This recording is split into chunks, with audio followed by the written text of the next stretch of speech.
یو علاقې ته ورسېدل، هغې علاقې ته به د ام معبد علاقه وې. ام معبد یو سخي ښځه وه او په عربو کې ډېره زیاته مشهوره وه، او په لار چې به څوک تلل نو ټیکانه به د ام معبد سره وه ډوډۍ د هغوی چې څه د شپې انتظام و دا به دې ښځې پوره کول. نو د ام معبد علاقه مدینې ته نږدې وه او د مکې نه کافي لرې وه. چې هلته ورسېدل نو نبی علیه السلام مبارک ام معبد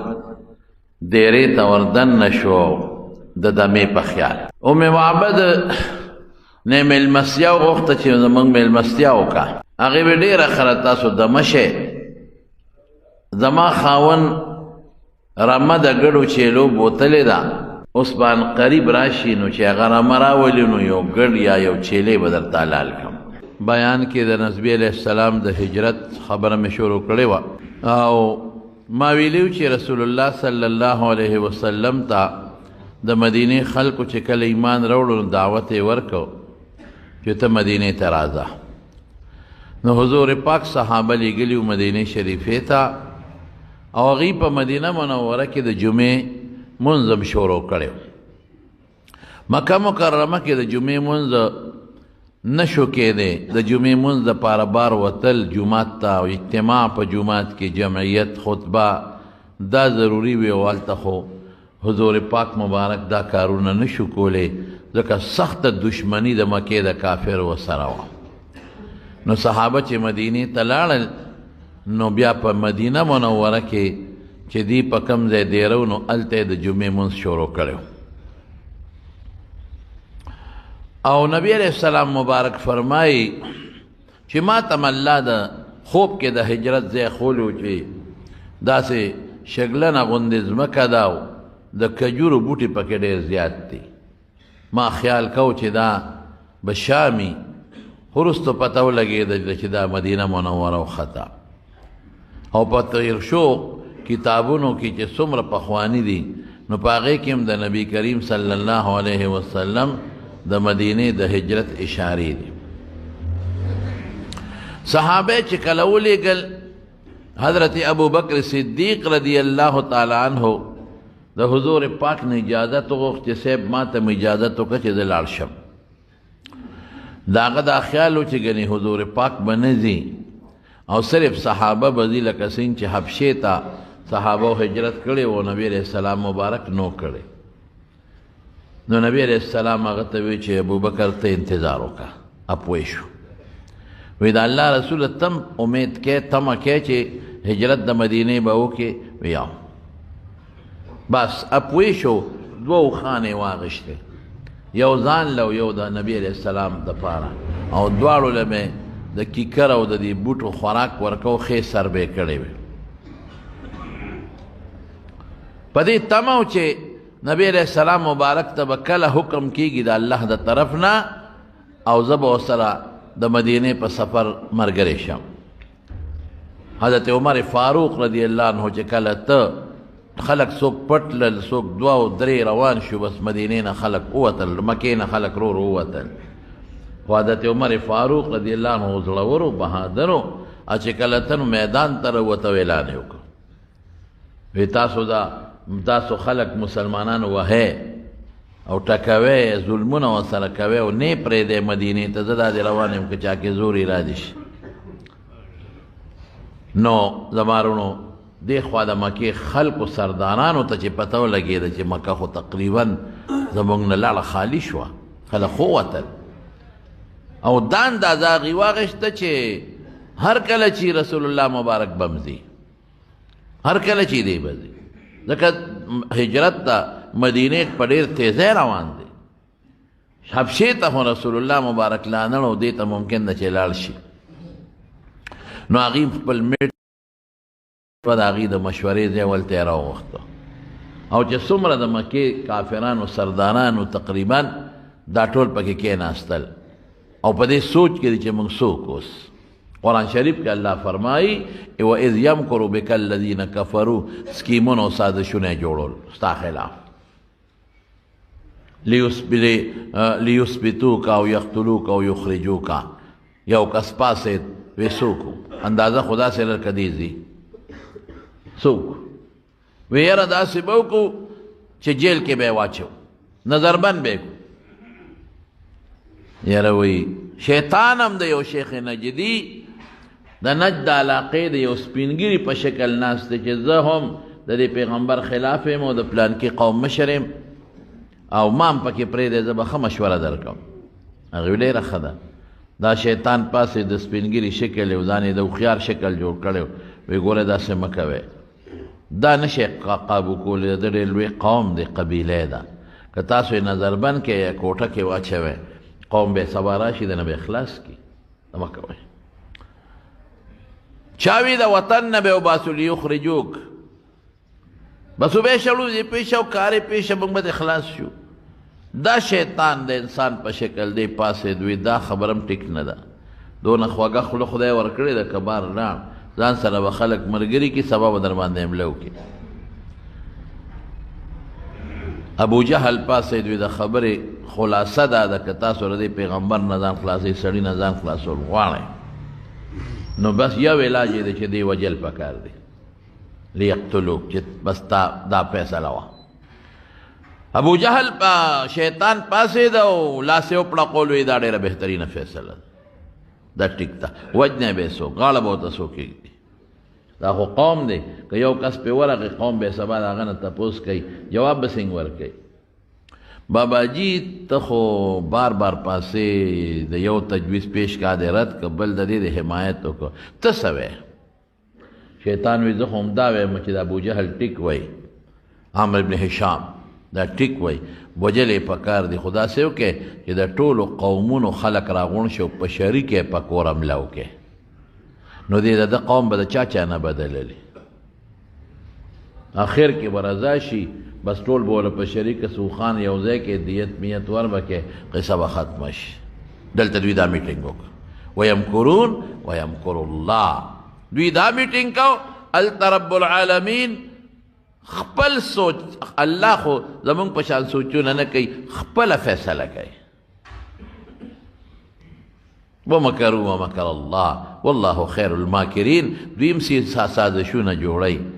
لیکن چې څوک د الله وي هغه ته که هر څوک سازش جوړی سازش بې نقاب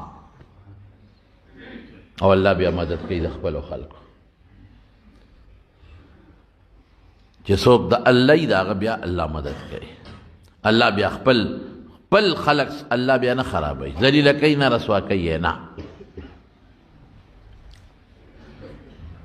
او چې د الله دوستی بیا پیغمبر مبارک هغه سره جنگ الله سره جنگ دی من آذى لي وليا فقد آذنته بالحرب الله وی زما دوست سره چې څوک جنگ کوي ما د طرف نه اعلان جنگ دی وسره الله سره څوک جنگ نشي کولی دا ټول جبريل علیه السلام ټولې خبرې راوړې حضور پاک ته ور پیش کړې وی دا مشورې شي د غرمې وخت و نبی علیہ السلام مبارک لال حضرت ابوبکر صدیق کا حضرت عائشہ صدیقہ فرمائی چې راغی او داسې وخت و چې دې وخت کې څوک د کوره نوځي ګرمي ده او سر مبارک باندې ساده اچولی او چې راغی وی اخرج من عندک روباسه څوک د سره دی حضرت ابوبکر صدیق ورته بل څوک نشته انما هو ابنتای دوه لوڼه مې دي یو عائشه ده او بل اسماء وی ما ته خو الله حکم وکړه چې ځه مدینې ته لاړ شي وی الصحبه الله رسوله زه خو ملګرتیا غواړم ستا وی لکه الصحبه ټیک شو ته مې ملګری وی دوو خانې مې ساتلي دي او پاڼې مې پې خوړلي دي او ښې مې سربې کړي دي یوه ستا حضور پاک فرمایل اما بغیر ثمن فلا بې پیسو یې نه علم پیسې به درکو دا په 800 درهم کمه قصوه وخه چې حضور پاک ته واغشته په 800 درهم 800 درهم حضرت ابوبکر صدیق اغشته و نه به پیسو نه علم دې کې علما وی څه حکمت اگر چې حضرت ابوبکر صدیق راغشته د حضور پاک مبارک د پاره وا او ویم بخلا ولی دا د هجرت ډېر لوی سفر او قیمتي سفر دی د رسول الله مبارک دا ارمانو چې دا زه خالص په خپل څاروي وکم او خالص په خپلو پیسو والا غشتې وکم چې دا ثواب ډېر زیات زما وشي د رسول الله مبارک خپله مرتبه خو چته ده خو دې کې دا غرض چې دا ټول په خپل څاروي وکړو بس صحیح شو ځان تیار ساته وضو به او ضرورت دی که وضو دنیا ویني د مکې کافر ورپسې راځي تکل کوي د شپې فیصله وکړه چې د شپې به وضو دې خواته د مکې کافر ټول رالل او د رسول الله مبارک د کور نه ګیر چاپېره تو شو محاصره یې وکړه او په دې سوچ کې دي چې پېشمني یا هر ټیم چې په حمله به کوو او بس مړ به کړو خبره به خلاصه کړو رسول الله صلی الله علیه وسلم ته جبریل راغی کور نه ګیر چاپېره ټول کافر تو دي او وسلې ورسره دي وی څوک هم وی امانتونه د دې ګوره بیا هم دومره پې د خلکو اعتماد و چې د مکې د خلکو امانتونه د رسول الله مبارک سره پراته علي ته حواله کړه روزه الله به دې مدد کوي حضرت علي راوسته او هغه په خپل بستر سمله او چې څومره امانتونه هغه ته یې فلان کې دا ده فلان کې دا فلان کې دا به سار حواله کې مونږ پسې راځه نبی علیہ السلام چې راووت څنګه چې راووتم ټول کافر لارو کوڅو کې ټول ولاړ دي تورو سره غشو سره وستې سره او نبی علیہ السلام مبارک یو شګې راواغېستې د الله په حکم او داسې وویشتې شاهت الوجوه د دوی مخونه د خدای تور کې هغه یې وویشتلې الله پاک هغه شګې د ټولو کافرانو سترګو ته ور ورسولې الله فرمایي وما رمیت اذ رمیت ولکن الله رما دا شګې تا نه دي ویشتې دا مونږ ویشتې دي ټیک د رسول الله مبارک ویشتې وي خو د خدای په حکم ویشتلو نه مراد د کافرو سترګو رسول مراد دي اما کړي بس هغوی سترګو کې شګې وې سترګې دغه کولې مګلې او هر یوې سترګو کې شګې وزلو طوفان نه زلو نه طوفان او نبي علیه السلام ته نیغ ووت حضرت ابوبکر ته وی ما پسې راځه وخانې پرېږده عمره ځان سره یې واغېست دا د زیارت ورځ وه جمعرات ورځ او غار ثور ته لاړه سار چې داسې پېشمنې شو بس دوی حمله وکړه چې ورننوتل حضرت علي صاحب په کټ کې ناست و وی ملګری څه شو د څه خبره وی دلته د شپې ووی بلکل دلته و وی څه شو وی وت په نیمه شپه کې کړ په کومه وت په دغه لاره ووت څنګه په لاره ووت مونږ ولاړو مونږ ونه لیده وی دی سره زما کار نشته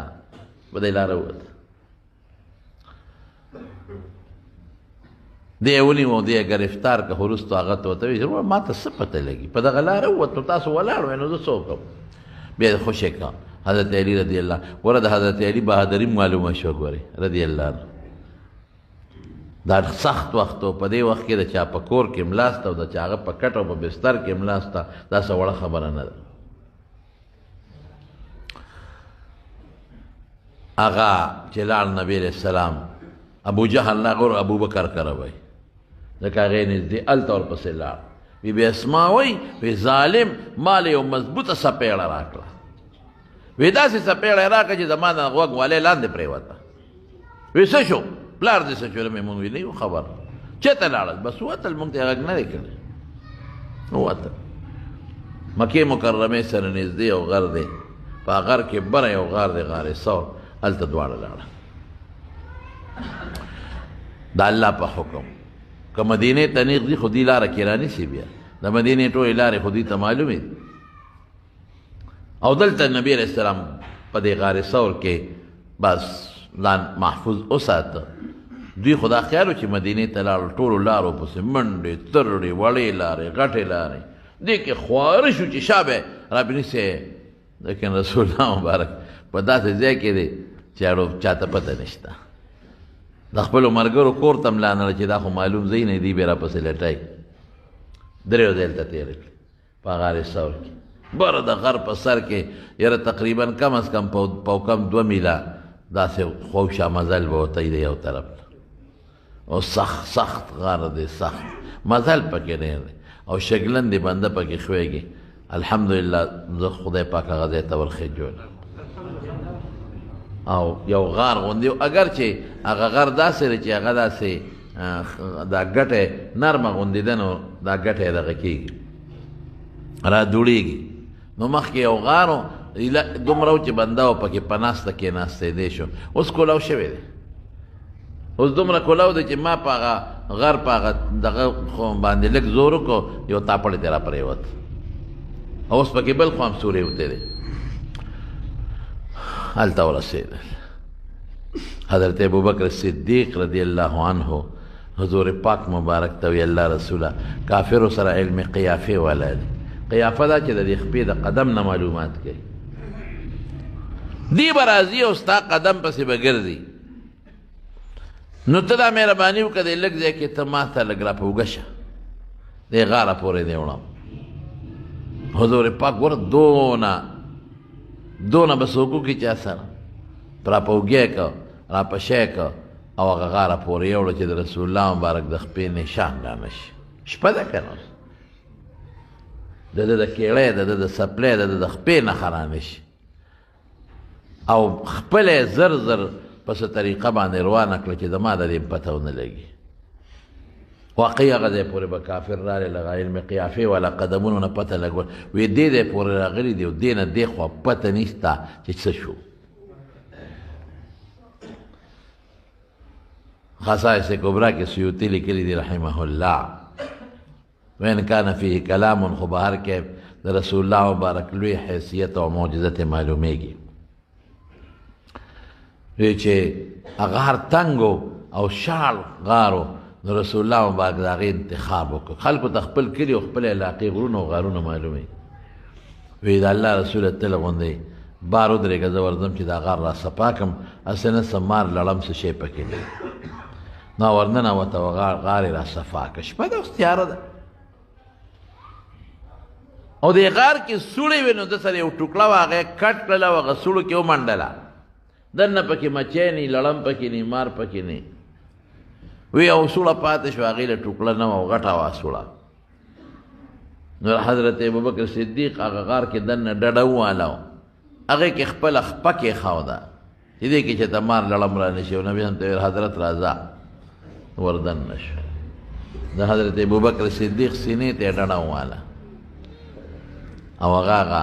خپه په هغه دغه کې ایښودې ده په هغه سوړه کې او واقعي دننه پکې مارو مار چې راغی د دې خپې له ټک ورکړه په دې خو پوه شو چې دننه څه شی دی دې خپه نه لر که هغه دوباره ټک ورکړه دې نه لر که هغه درې باره ټک ورکړه او ده د سترګو نه اوښکې روانې دي او دې وخت کې نبي علیه السلام مبارک وده دی چې که زه دا خپل کوم مثلا د مار په نبي علیه السلام حمله ونه کړي او که ده ته وایم نو د خوب نه وځي دې ته مې نه وایي چې دا اوښکې د سترګو نه وبېرېد د رسول الله مبارک په مخ ور پرېوتې نه راویښ شو ابوبکر څه دي الله رسوله دې سوړه کې څه شی دی او زه خو یو ټک ماله خو ټک راکړو څه شی دی وی دې خوا که خپه وی په تاسو به راشي وي ته پرېږده چې خپه دې خوا که مار جغه وواله رسول الله مبارک حضرت ابوبکر صدیق فرمایي چې د ما زرې ګوتې مبارکې پلاړې راواغېستې خپلې خولې مبارکې نه او د ما په هغه زخم باندې الاړې تاو کړلې وایي خو داسې شوم لکه چې اړوزه چې څه چیچلې نه یم تکلاک شو داسې ویم د ابوبکر صدیق په څونه قیمتي ده چې د دواړو جهانو د مبارک سردار لاړې ته تاویږي څونه قیمتي ده او دغه غیږ څونه قیمتي دی چې حضور پاک مبارک ورته ډډه وایي او دغه انسان څومره قیمتي دی چې د ځان فکر نشته خو د رسول الله مبارک فکر دی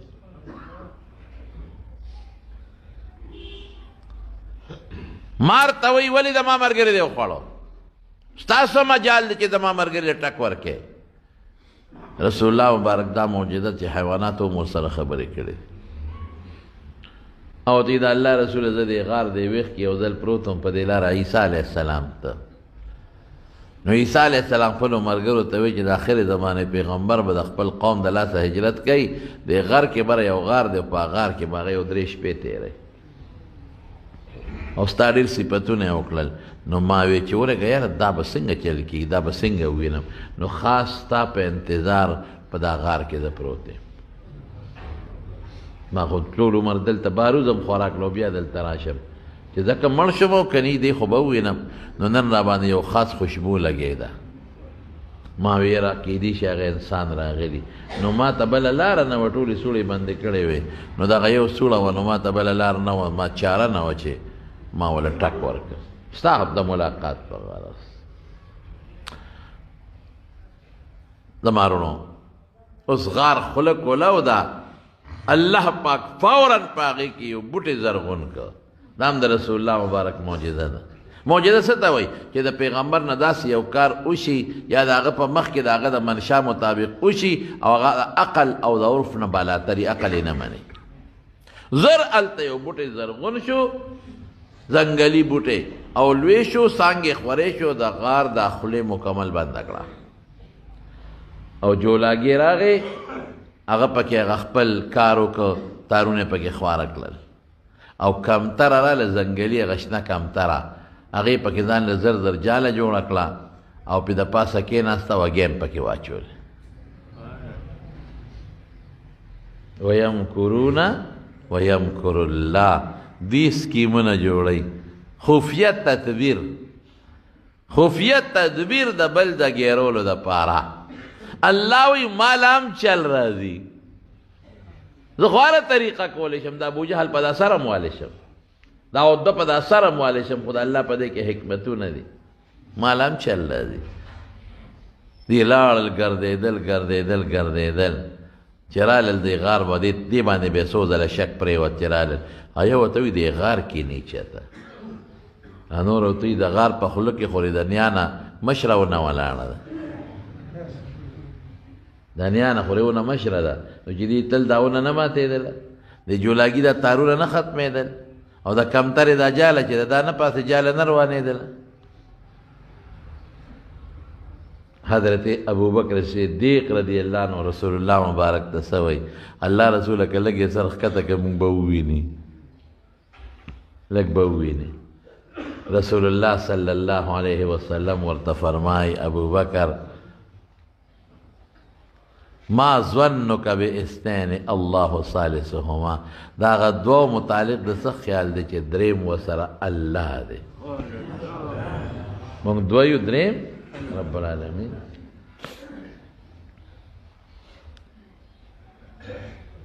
إذ أخرجه الذين كفروا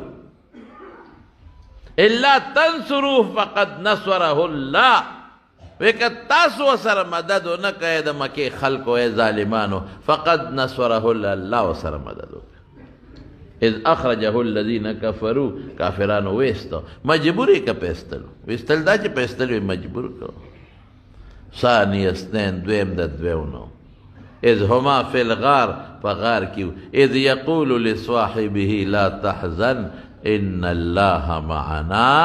خپل خاص مرګری ته وی فکر مکه او فکر من کېږه ما الله موږ سره دی استقولو لصاحب الغار نه وی چې د غار مرګری د یوسف علیه السلام سره په غار کې په جیل کې مرګری و د یوسف علیه السلام مرګری نو د جیل مرګری و هلته وی یا صاحبی السجن ارباب متفرقون خیر ام الله الواحد القهار یوسف علیه السلام هغې ته څه وی ای د جیل مرګرو یو خدای خدای او که ګڼ نالته یا صاحبه السجن د جیل مرګرو دلته د غار مرګري نه وی لصاحبه خپل مرګري فرق باندې پوه شوې که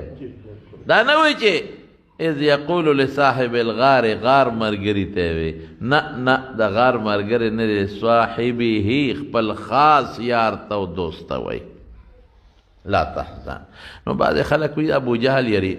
ابو بکر صدیق رضی الله عنه یریدون کیو لکه الله ته لا تحزن مت ډر مه یریږه دا معنا غلطه ده لاول خو یره څه خبره نه نه که غیر اختیاري په انسان یره راشي دا څه خبره نه ابراهیم علیه السلام باندې یره راغلی وکړ چې هغه کله فرشتې رالی او د پې د وله سخې ضرورت کا او فرشتو هغې له لاس نوړو سخې له ګوتې نوړې نو ویرېد وي دا چې تغلني فلما ذهب عن ابراهیم الروع یعنې ته روع وی ابراهیم علیه السلام نه چې ګبراهټ ختم شو نو یجادلنا فی قوم لوط هغې ورته انا رسول ربک موږ ستا د رب استازي یو لوط علیه السلام قوم له روان یو پوه شو بیا دا یې په ابراهیم علیه السلام یره رانله فخاف فی نفسه خیفة موسی موسی علیہ السلام چې کله مار امسا وغورځول او مار ته جوړ شو یاره پرې راغله قرآن وایي فخاف فی نفسه خیفة موسی موسی علیہ السلام ویرېده نو یاره په پیغمبر راغلی ده نو که په حضرت ابوبکر صدیق را چې زه بده خبره لیکن دا یاره نه وه دې ته حزن وایي په عربی کې د بل د وجې نه چې تان ته بل سیز د وجې نه کم ټینشن راشي د لا تحزن معنا به درته وکړم اذ یقول لصاحبه خپل ملګري ته وې دې ته طالبان حکایت د حال ماضیه وایي لا تحزن ابو بکر په ما مه یریږه یره په دې وه چې حضور پاک ته نقصان ونه رسېږي په ځان نه وه یعنې بیا به خپه چې ټک ورکړی و فورا به یې خپله لر کړې وه چې مرم بیا به یې خپه په سوړه کې نه یې ښوده لا تحزن څه په ما مه یریږه ابو بکر زما پته ولګېده چې هغه سره ځان فکر نو د رسول الله مبارک فکر و ان الله معنا الله موږ سره دی تا سره او ما سره دا عقیده ټینګه کا دا سوچ کلک کا ځان سره چې الله ما سره دی دا نظریه او سوچ چې دی برابر شو والله که قدم دیم څوک اوچت کی اسباب بخبر استعماله حضور پاک په جهاد کې زغر اچولې ده رسول الله مبارک ځان ته یو وخت کې څوکیدار مدرولې ده ډال استعمال هم کړی دی د ابو طلحه ډال شاته به ولاړو په خود کې د اوسپنې ټوپۍ هیلمټ یې په سر کړی دی هیلمټ د مکې مکرمې فتح کې نو اسباب به استعمالې باید سړي زمړه الله مې مل دی او نیک په یو شي ورځي نه نه نه عقل خدای در کړی دی کوټې نه روانې او ټوپۍ او الله مې مل دی نو الله به درته تپوس کوي چې تا له خو ما سترګې عقل در کړی و خو اسباب استعمال که خو په اسبابو یقین مه ساته یقین په الله وساته دا د حضور پاک اسباب استعمال کړ غار کې ځان محفوظ کړ د شپې ووته غار کې ځان محفوظ کړ د شپې ووته شګې واغېستې لاس یې وړقاو دا ټول اسباب دي خپل اسباب استعمال کا خدا بنه وی چې د اسباب مې بچ کړي عقیده به دی چې بچ کوونکي څوک الله دارو به استعماله دا بنه وی چې بس خدای به مې بچ کړي دارو به استعماله وای به چې دارو مې نشي جوړولی الله به جوړی دم با چې خدا به نه وی چې دم به مې جوړونکی الله دی دا عقیده ټینګه که بس الله ته رجوع کوه یو خبره کوم خفه کېږئ ما دم ثابت دی د حضور پاک نه بالکل نبی علیہ السلام په ځان هم دم اچولی دی په صحابه یې هم اچولی دی تعویذ هم ثابت دی یو صحابي دی عمرو ابن العاص رضی الله عنه هغه چې کم نابالغه بچي و نو د اعوذ بکلمات الله التامات یې ولیکو په کاغذ کې ولیکو هغه یې په غاړه کې اچولی لیکن نن سبا زموږ خلک ټول عمر په تعویذونو پسې و په دمونو پسې سر دي خو خدای ته رجوع نه کوي اصل سیز درته وښیم کله چې پریشانی راغلی ده کله او تکلیف راغلی دی د هغې دپاره پیغمبر مبارک یو سنت عمل ښولی دی 2 رکعته نفل او صلات حاجت ورته وي هغې پسې دعا وکړه ودرېږه الله ته 2 رکعته نفل وکړه د حاجت په مونځ صلات حاجت ورته وي او الله تعالی سوچت کا بس ته ګوره چې الله حل کوي که نه مونږ هغه صلات حاجت بسونه طریقه پرېښې ده وي پلانکي ځای کې تعویذګر دی هلته تو تعویذ او پلانکي ځای کې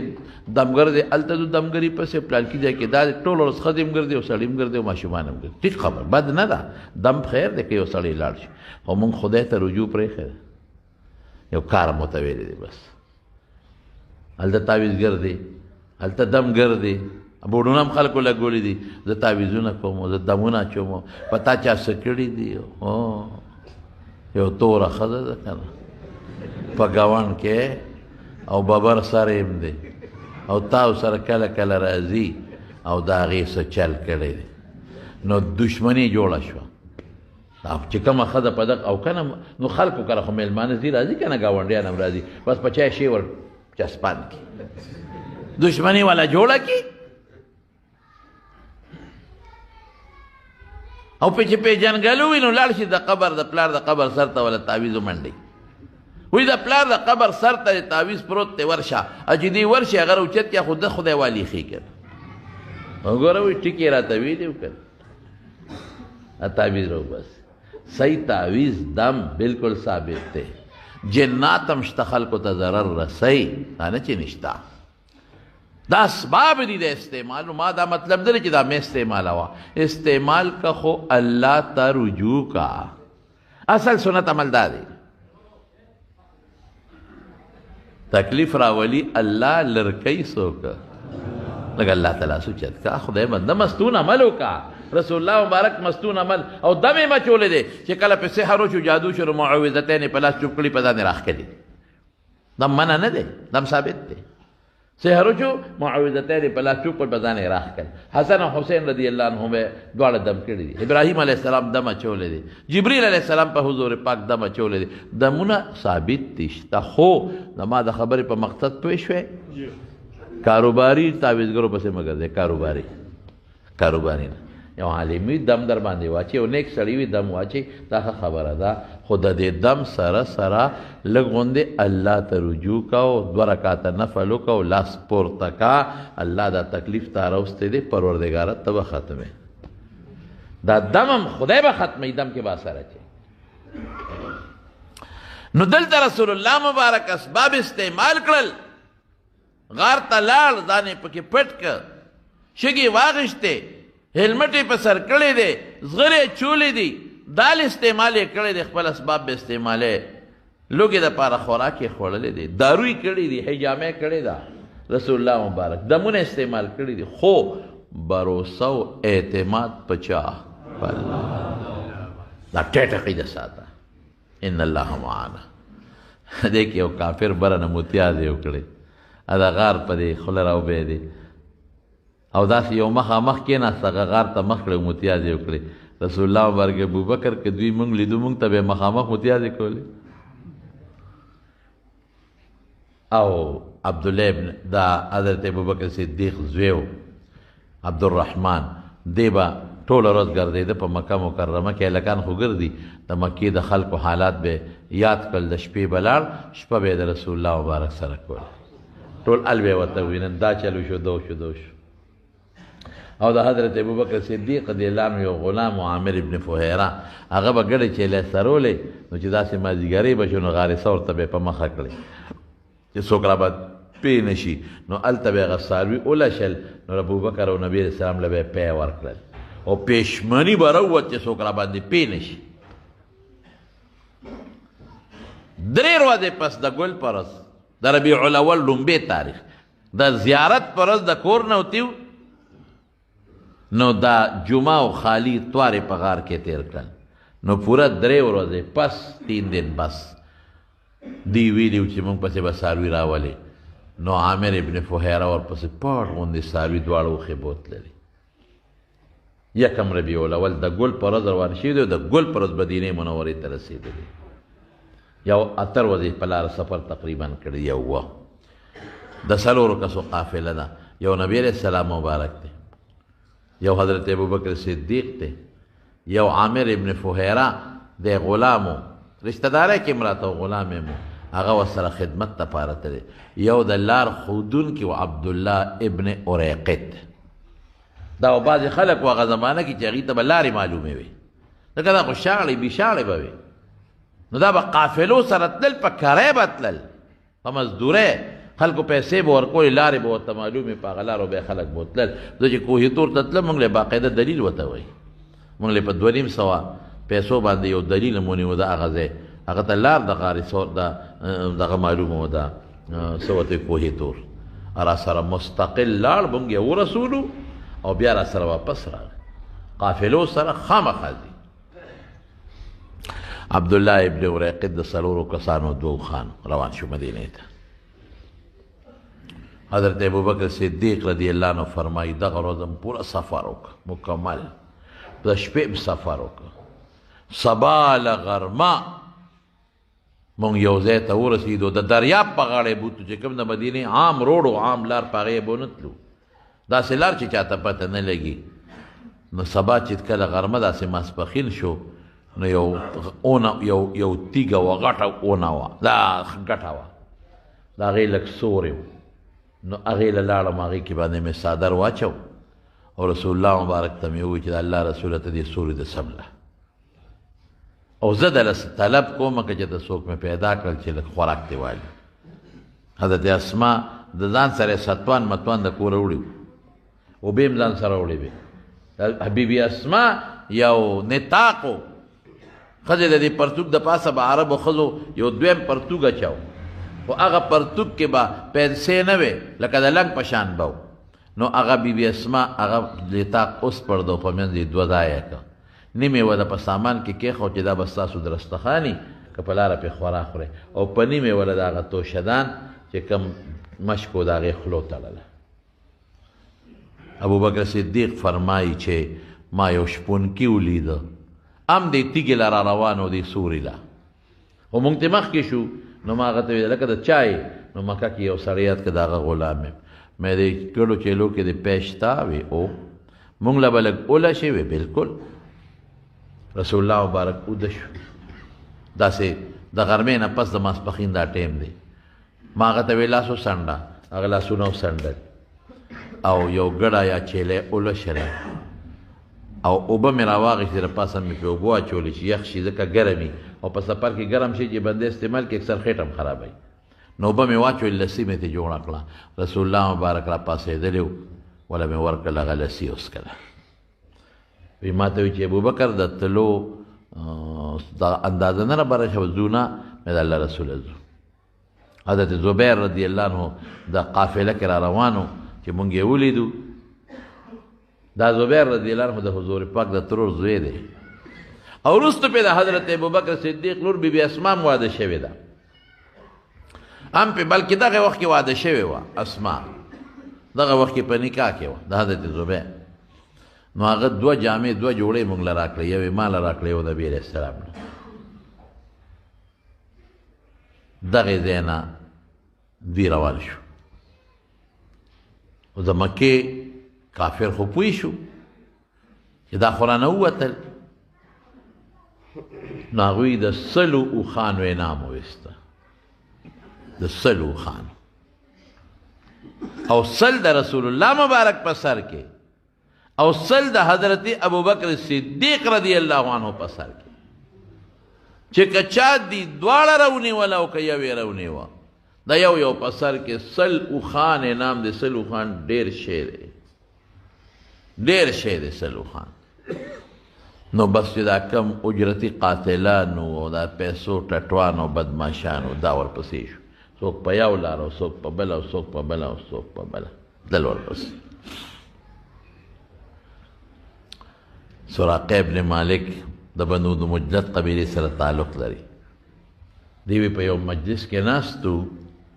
وی دې کې یو سړی راغی وی چې یاره زه خو په لار راتلم او یو قافله مې ولیده څلور کسانو پکې او داسې معلومیږي لکه چې محمد دی ستاسو ملګري دی وی زه خو پوه شوم وی ما چې نه دا هغوی نه دي دا زما مخکې پلانکي او پلانکي اوس ووتل دا هغوی دي وی ما چې څه نه دوی رانه مخکې نشي انعام ونه ګټي ما چې دا زما مخکې پلانکي او پلانکي ووتل دا هغوی دي دا هغوی نه دي خو خیر چې دوی را باندې لږ دغه شو نو غلې غوندې کور ته لاړم ویندې ته مې شا به زما اس باندې مې دین واچو د کوټې نه شاته ودروه چې څوک را باندې پې نه شي او وسله مې واغېسته او نیزه مې لاس کړه په کوټه وختم او د کوټې په شا مې په نیزې په ځمکه کېښود او په ځان مې وښویه ورکوز شوم او په اس سور شوم اوس غلېدم چې راشه زبردست انعام دی دا به ګټم هغې سړي خو وویل راته چې په پلانکي ځای کې مې ولیدل چې اس مې ځغلو وی دې وخت کې نبي علیه السلام مبارک په مانځه ولاړ حضور پاک چې مونځ به کو نیغ به یې مخې ته کتل یو خوا بل خوا نه کتل او حضرت ابوبکر صدیق به یو خوا بل خوا کتل په حضور پاک یېرېده وی چې زه ورنږدې شوم وی زه پې پوه شوم چې ابوبکر نبي علیه السلام ته وایي چې هغه د سراقه راغی رسول الله مبارک راته خیره وکړه زه خو لرې وم و چې خیره یې وکړه وایي ښه سخته ځمکه وه کلکه او د کلکې ځمکې وشلېده او زما د اس خپې پکې تر سینې پورې ورخښې شوې او زه د پړ مخې پرېوتم وایي چې پړ مخې پرېوتمه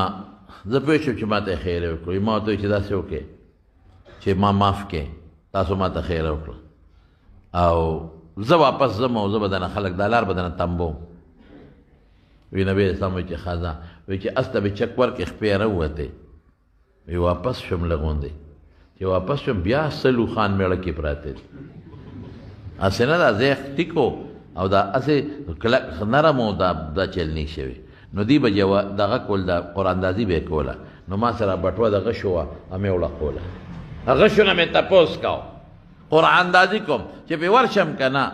چې غشي مې وړقول او د هغې نه مې غشي یو راویسته نو په هغې یې لیکلي لا دا کارونه کې ګورئ. خو د هغې مې نافرماني وکړه د هغه قراندازۍ باندې مې قرض ونه کړ. بیا پې ورشت مې والی نیزه مې لاس کې ده. وایي چې بیا مې ورشت والی بل ځای ښه کلکه ځمکه د هغې کې بیا د اس دواړه خپې تر سینې پورې ورخښې شو پړ مخې ته پرېوته. یاره وی بیا مې ورته وی چې بس ما نه غلطي وشو معاف مې کې. وی ښه ده وی بیا یې معاف 3 ځله مې وي دا چل وکړ. وی ما ورته وی چې زه بس داسې کار دی اس مې ښودرم چې بس ما معاف کې معاف کړی. وی داسې وکړه چې ما لم یو کاغذ ولیکې ځکه چې اوس تاسو ته زه غږ نه کوم ما سره وسله تاسو سره نشته. لکه مې وی چې 3 ځله خو زما اس او زه پړ مخې پرېوتم مسې نه غزار پې وکړم په بل غم ونړم. نو رسول الله مبارک د سرمنې په یو ټوکړه باندې ماله امن ولیکه چې دا که زما ملګرو کم ځای ته ګیر کړې دا ورته ښایه تا ته به غږ نه کوي. وایي ما ته یې وې سراقه ستا په سر د کسرا بادشاه تاج وینم او ستا په لاس کې د کسرا باچا بنګړي وینم. کسرا د فارس باچا و داسې و لکه د امریکې باچا چې یاره وایي چې دا خبره وکړه ما وخندل. داسې راته دا خبره ډېره غټه ښکاره شوه چې دې وخت کې خو ستاسو دومره ځای نشته چې په خپل کلي کې ځای نشته او دونه غټې دعوې کې چې موږ به پاریس پته کوو د هغه بادشاه به بادشاهي یلو تاج به ستا په سر وي بنګړي ستا په لاس کې داسې ناشنا را باندې ولګېده. واپس شوم چې په لاره به څوک راتلل د به ورته دا لار مې کتلې ده دلته نشته د ځمکې ته به یې ګوته نیوله دلته نشته. خدای پاک هغه دشمن پې مهربانه کړه هغه لار بس به دی به څوک خلک به تنبول ما دا لار کتلې دلته نشته بس خلک به وایي واقعي نشته. زما وروڼو الله هغسې وکړل دا سراقه وروسته بیا خدای مسلمان که او چې کله د حضرت عمر فاروق رضی الله عنه په زمانه کې د کسرا سره جنگ وشو او کسرا بیلا او ګټه مسلمان وکړه او فارس قبضه شو. حضرت عمر فاروق ابو عبیده ابن الجراح رضی الله عنه ته ویلي وی ګورې یو کار به وکړې چې د علاقه فتح شي ماله به سراقه هم رالیږې او د کسرا بادشاه بنګړي او د هغه تاج به هم رالیږې. دې کې مې غرض دی هغه والا تاج هم راولېږه او سراقه هم راولېږه چې رالل وی دې کې د کسرا بنګړي نشته بیا ورپسې ستا دې ولګي چې سامان یې ولټو بنګړي را پیدا کړل. حضرت عمر فاروق د مدینې خلک راغونډ کړل او لویه جلسه جوړه کړه او وی د رسول الله مبارک ارمان د هغه د وفات نه پس پوره کوم د هغه د یو ارمان و هغه پوره کوم. وی سراقه څه درته ویلي د هجرت په سفر کې وی ما ته وی چې ستا په سر د کسرا تاج وینم او ستا په لاسو کې د کسرا بنګړي وینم. وی راشه که د تا هغه وخت سره څه وی وی ما هغه وخت سره وی چې نن د کلي کې ځای نشته او دومره غټې دعوې کې وی اقا تاج چې حضور پاک ویلي درته اوس په سروم د کسرا دا دی او هغه بنګړي دې په لاسو کې اچوم اگر چې سړو له بنګړي ګناه ده خو د حضور پاک د خولې مبارکې وینا ده نو د رسول الله مبارک د وفات نه پس د هغه ارمان پوره کوم.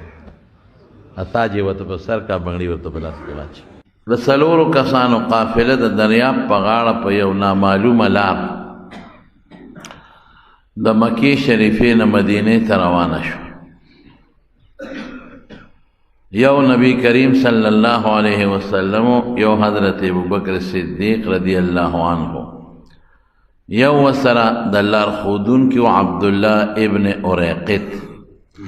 او یو د ابوبکر صدیق خادمو عامر ابن فهیره چې دی الله پاک حفاظت سره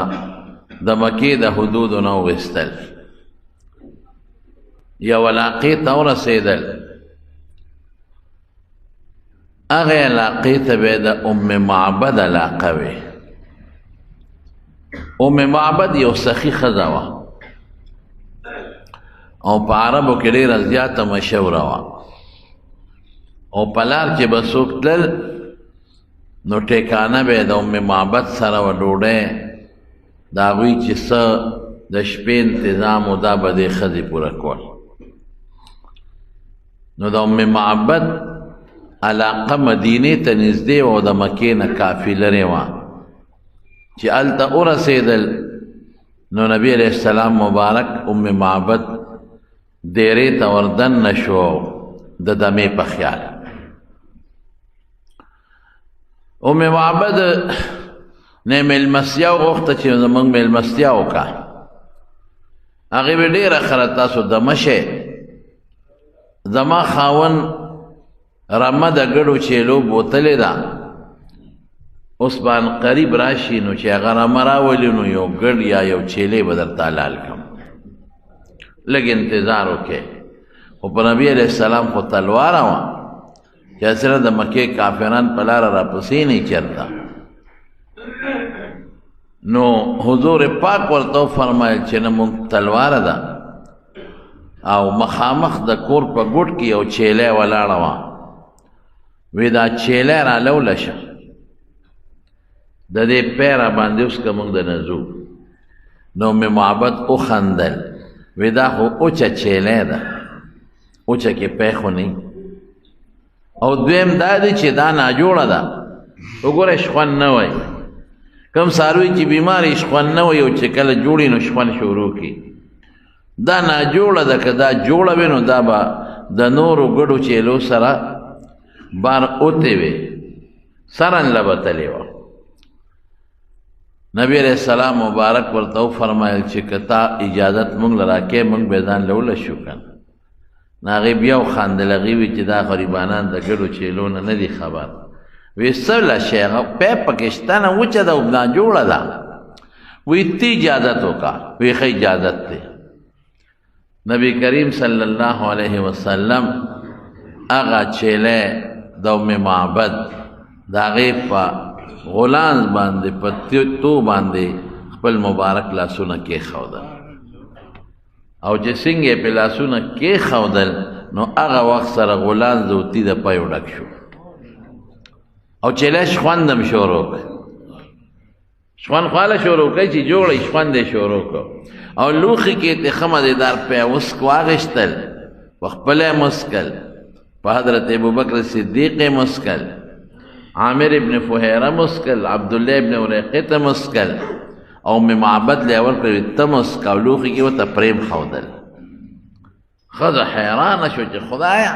دا څنګه چلو شو؟ زما وروڼو دې ته معجزه وایي. نبی کریم صلی الله علیه وسلم له خدای پاک ډېرې معجزې ورکړي او معجزه د پیغمبر د پیغمبرۍ دلیل معجزه د خدای د طرف نه د الله په اختیاري چې کله خدای وغواړي نو ښکاره شي، چې خدای ونه غواړي نه ښکاره کېږي. خوراک کې به برکت پیدا کېده،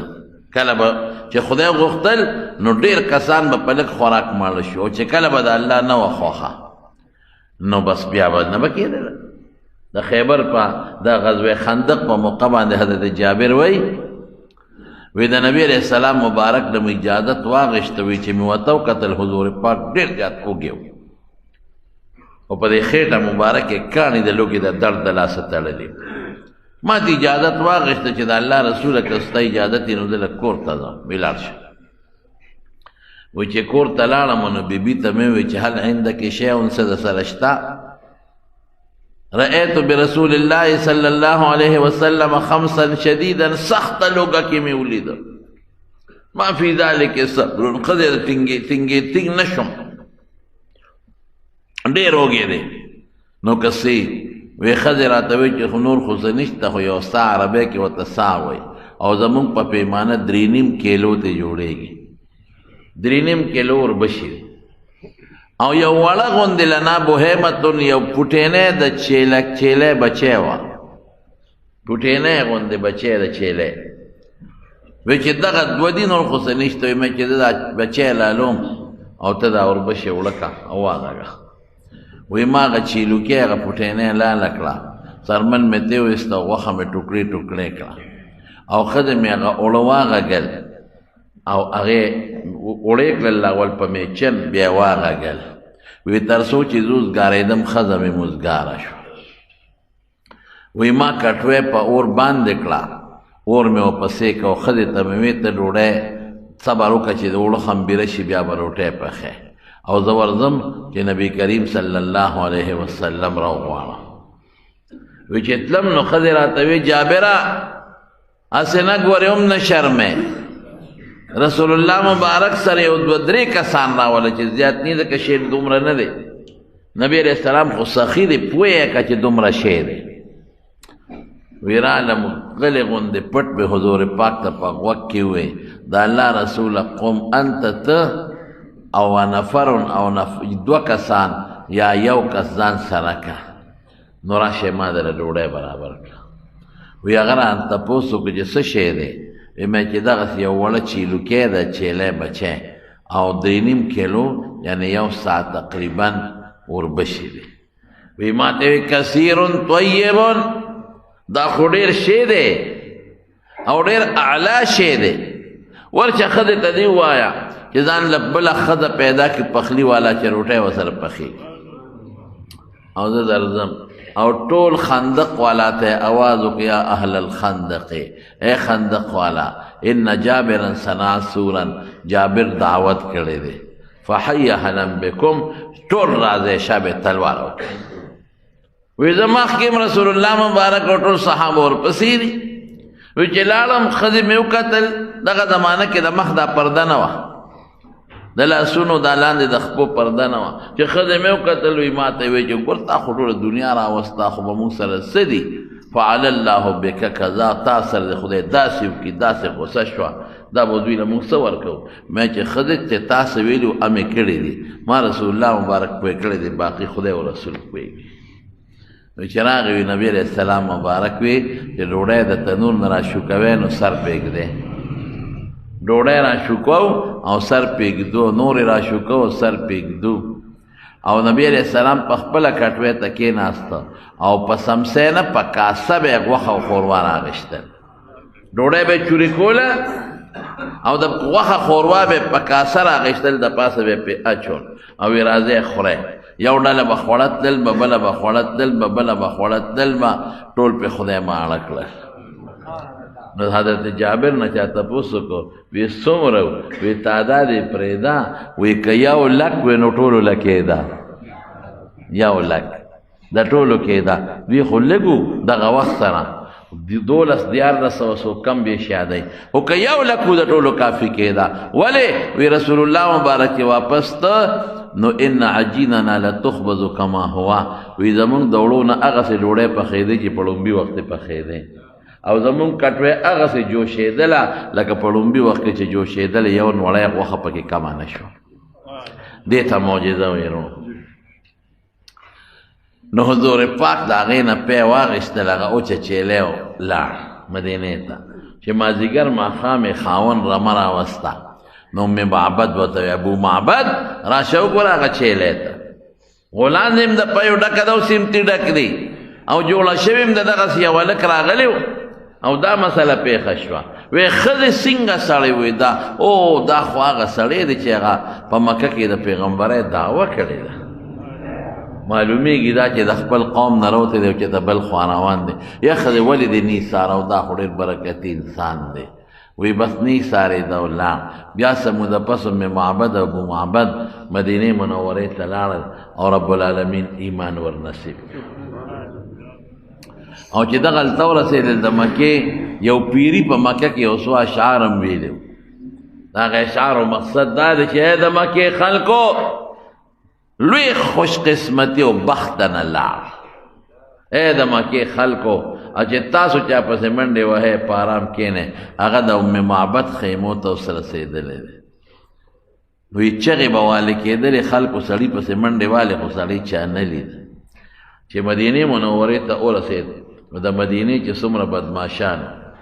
اجرتي قاتلان دام په تمه چې دا 100 اوښانو انعام دی سل د حضرت ابوبکر صدیق رضی الله عنه په سر کې او سل د حضور پاک مبارک په سر کې ډېر شی سلو خان خو ډېر قیمتي شی دی نو دا خواره شوي په دې لارو کوڅو کې چې بس که په ګوتو راغې نو یا به دې سرونه وو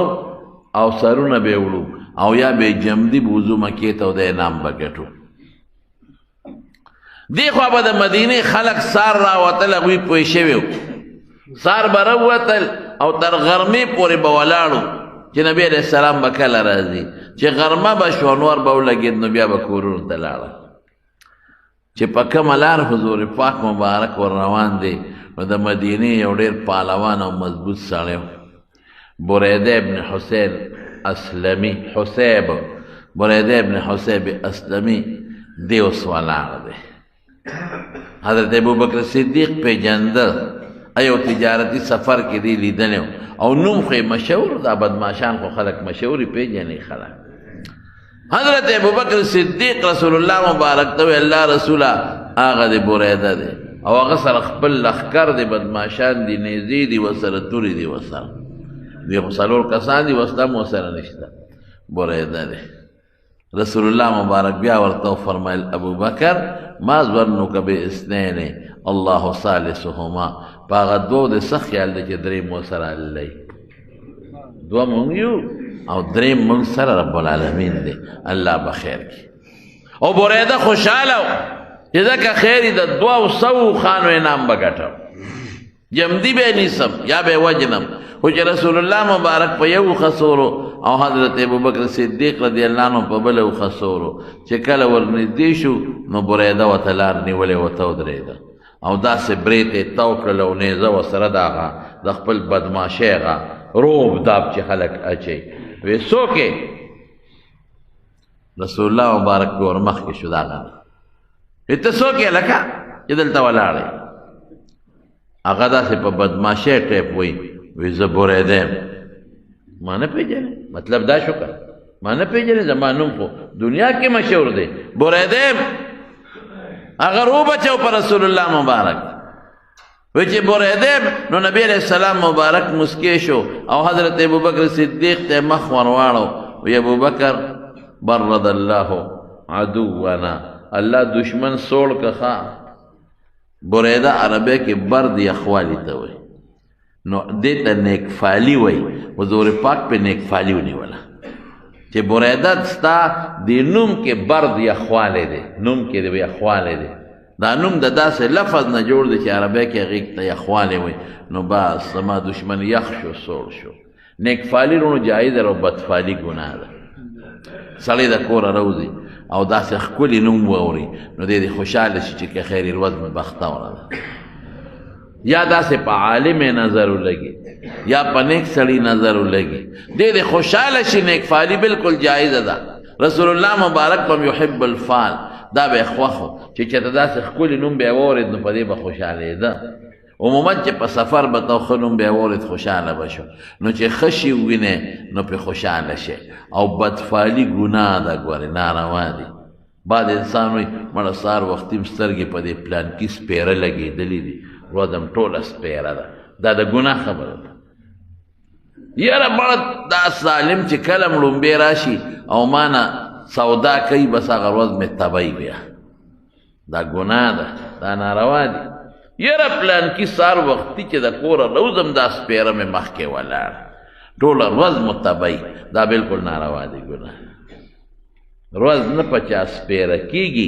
دکانداري او سودا اس 50 بختوروالی شته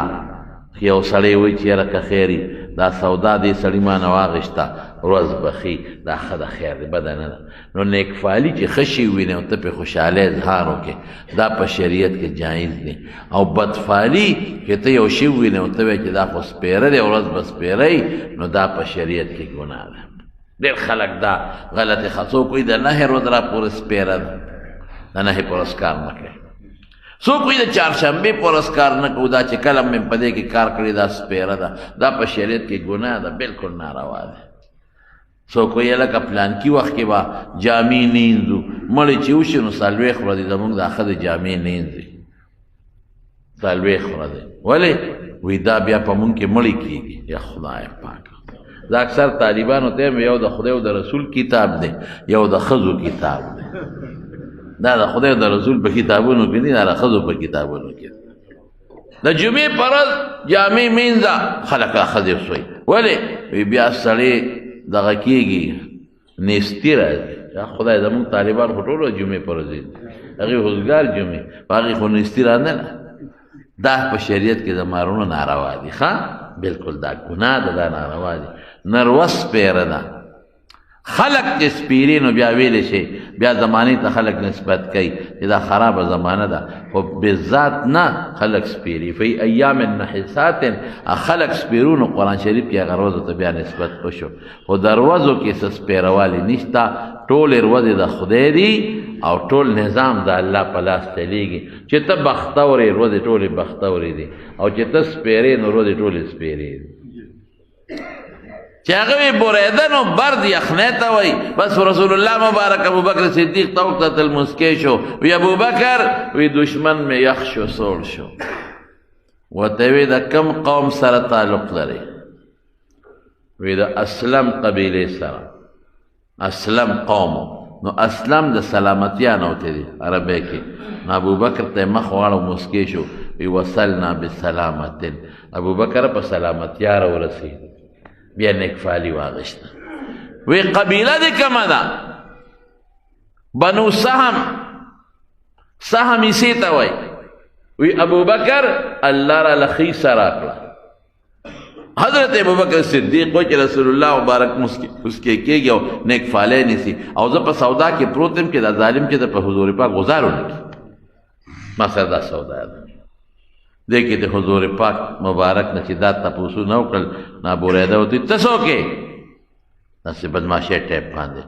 رسول الله مبارک ورته وایي انا محمد صلی الله علیه وسلم عبد الله ورسوله د خدای بنده او د خدای پیغمبر قسم دې د دواړو جهان مبارک سردار کې ډېره زیاته عاجزي وه کبر پکې نه د خدای بنده دا لفظ یې مخکې که او د خدای رسول د الله بنده ما او د خدای رسول او چې بریده دا واورېدل نو یعنې زه په لاس کې و یو ځمکې له ټس ورکه او فورا وسوئ وی ان وجهک لیس بوجه کذاب ای سړي ستا مخ د دروغجن سړي مخ نه دی دا د مخ نه معلومیږي د مخ مبارک ته چې د ما وکتل نو ته رښتونې ته دروغجن دی زما وروڼو یو ډله داسې هم ده په خلکو کې چې هغې ته الله پاک صرف د رسول الله مبارک د مخ په کتو ایمان ور نصیب کړی او یو ډله هغه سپیره وه چې رسول الله مبارک 40 کاله ورکې تیر کړل او ښه ورته پته وه چې دا رښتونی دی دروغجن نه دی امانتګر دی لیکن د هغوی خاتمه په کفر شوه دا د الله یو عجیبه نظام سلمان ز فارسو بلال زی حبش و صہیب ازرو زی خاک مکہ ابو جہل انچی بلعجب است سلمان دا فارس نراغی صہیب دا روم نراغی بلال دا حبشی نراغی خدا ایمان ور نصیب کو ابو بکر دا بیت اللہ دا مکی دا خورنا پیدا دے ابو جہل دا بیت اللہ دا مکی دا خورنا پیدا دے دو زخی دے وستا مخ دا دروغ جن سڑی مخ نری ترشتونے ستا څه پیغام دی وی د خدای پیغمبر زما د دین اسلام نوم دی وی زه به د څنګه ملګری کېږم وی دا دوه ټکي به وی اشهد ان لا اله الا الله واشهد ان محمدا عبده ورسوله الله یو دی شریک نشته زه د خدای بنده او د خدای رسول یم بریده سره د خپل لښکر نه کلمې شهادت وی الله مسلمان او بیا څه وی وی د الله رسوله د مدینه خلق قبایلی خلق دی نو کته زما په امان کې مدینه ته داخل شو نو ته به محفوظ یې اسې نه که په لاره دې څوک نقصان لکه پخوا چې هم دی نه چې د څوک مخلوط قبایلو ته وتښتېد یو ملک به امن ورکړه هغه ته بیا چا غږ نه شو کولی ویل لکه پلانکي ملک په امن کې دی نو که زما امن کې داخل شو ته به محفوظ شي رسول الله مبارک به ډېره ښه ده دا ښه ده نو څه چلی وکړه خپل پټکی را کوز که او د نیزې په سر کې واچو بریده او راغی د رسول الله مبارک د اوښې هغه پړې ونیوه او مخکې ته د نوکر روان دی او لښکر ته وی ګیر چا پیره تاو شي چې څوک تاوان نقصان ونه رسوي او چغه به یې واله ای خلقه واورئ نبی علیہ السلام د بریده په امان کې مدینې ته داخلېږي ګوره که چام په کږو سترګو کتل چې سترګې ته وباسه یعنی د الله نظام ته ګوره سار کې د پیغمبر دشمن او غرمه او ماسپخین د پیغمبر نوکر سار د پیغمبر مرګ پسې ګرځه ماسپخین د رسول الله مبارک حفاظت کوه سار کې توره ورسره ده د پیغمبر دشمنۍ ته ولاړ دی او مازدیګر کې بیا د نبی علیہ السلام خادم دی او پیغمبر پړی لاس کې نیولې دی او پیاده ورسره روان الله رسول الله مبارک ته شان ورکوي خدای عزت درکړي څوک یې درنه نشي اخیستی چې بیا خلک به د سار راوتل د مدینې هغې خدا خیال و چې دا خو وروځې مزل دی او رسول الله مبارک خو چې وتی دی خو لس ورځې وشوې اصل کې درې ورځې خو هغې په غار کې تېرې کړې وې ولې لېړ شو نو سار به راوتل غرمه به خلک تلل یو ورځ دقسې خلک سار راووتل او چې 11 بجې شوې او تلل نو یو یهودي خپلې قلا ته ختلی و نو دا قافله یې ولیده نو پوه شو شکي شو نو آواز یې ورکړې ای د مدینې خلکو بخمو قربان شه بخمو بیدار شه هغه تاسو چې کوم مقصد ته ولاړې هغه مقصد مو راورسېد بس وروره خلکو وسلو ته ګوتې کړې او ماشومان او سړي او ټول راووتل یو بل له مبارکباد ورکوي خوشحاله دي چې حضور پاک راورسېد او په ډېر لوی استقبالیه کې نبی کریم صلی الله علیه وسلم عوالیو ته دا د مدینې بارایي علاقه ده چې اوس مسجد قبا کوم ځای کې دی هغې ته ورسېد د ګل په ورځ د غار ثور نه وتی او ورپسې ګل په حقه ورځ باندې مدینې منورې ته ورسېد بنو عمرو بن عوف قبیله وه هلته نبی علیه السلام دیره شو او بیا چې هلته سنګ ورسېد نو فوري د جومات انتظام شروع مونږ خلک جومات وروستو ډېر خلک یې دا ټونونو له ځمکې ورکړي د جومات پکې بندوبست نه هلکه د خدای سپېره چې 30 څلوېښت جربه ځمکه دا ته د کورونو له خرڅې نو یو لس برلې ځای پکې د خدای کور له هم پرېږده که دویم شکر دی زمونږ د پخوانو مشرانو جوماتونو له ځای نه پرېښي دي مشران ډېر بختور وو په دې خپل کلي کې وګورئ څومره جوماتونه دي دا د مشرانو جوماتونو له پرېښي دي غټ غټ ځای نه یې پرېښي دي هره محله کې نږدې نږدې جوماتونو له ځای نه پرېښي دي مشرانو ګنې اوس دا شی ختم دی اوس جومات ته څوک ځای نه پرېږدي نبی علیہ السلام مبارک چې څنګه ورسېد لومبی جومات وی دلته به یو جومات جوړو نو یو صحابي دی کلثوم ابن حدم رضی الله تعالی عنه د هغه اجره کې حضور پاک دیره شو او هغه ځای وقف کړ جومات ته نو په حق کې باندې یو جومات جوړ شو نن سبا ورته خلک مسجد قبا وایي داسې جومات جوړ شو داسې دا لومبی جومات ته چې مدینه کې جوړ شو لمسجد أسس على التقوى من أول يوم حق أن تقوم فيه رجال يحبون أن يتطهروا والله يحب المطهرين الله صفت کی دا لومبی جومات ته د حضور پاک د زمانه د بیت الله خو مخکې جوړ شوی د رسول الله مبارک د نبوت او پیغمبرۍ نه پس دا لومبی جومات جوړ شو او پکې به خپله خدمت کو نبی کریم صلی الله علیه وسلم کچا خښتې به یې راغېشتې وړې به تیږې به یې راغېشتې وړ صحابه هم لګیا دي دي هم لګیا دي صحابه و منډه کې الله رسوله تاسو مه کوئ مونږ به کوو یو خو ته میلمه بل زمونږ پیغمبرې نو ته دا ولې کې ولې وي ستاسو ثواب خوښ دی او زما نه دی خوښ په خپله یې په هغه جومات کې خدمت وکړه او هغه کلثوم ابن حدم یې وله بیا امام هم کړه هغه جومات له خدای څومره فضیلت ورکړه زما وروڼو نبی کریم صلی الله علیه وسلم فرمایي کم انسان چې خپل کور کې 2 رکعات اودس وکړي ځان پاک کړي او بیا مسجد قبا ته لاړ شي او هلته 2 رکعاته لمونځ وکړي د 2 رکعاتو په برکت به الله هغه له د عمرې ثواب ورکړي عمره خو ډېر ګران کار دی الله د مدینې خلکو ته اسانه کړه دلته مهاجرین غریبانان لاړل عمره بنده شوه د مکې نه ووتل هلته ورته الله وایي ستاسو مقصد د ثواب دی تکړه څه ضرورت دی بس چې تاسو لاړئ مسجد قبا کې 2 رکعاته وکړل د عمرې ثواب درته میلاوي خیر خلاص الله پې دا خپل فضل وکړه نو جومات یې جوړ کړ نو دا ګل په ورځ رسېدلی نو هغه د ګل صحیح سروځې هم تېره کړه 40 ورځې تقریبا پکې تېرې کړې 24 دن چې جومات جوړ شو نو بیا د بلې جمعې په ورځ باندې څلوېښت ورځې پس بیا را روان شو مدینې منورې ته نو چې لږ را مخکې شو پټې نو په لاره کې د جمعې مونځ وکړه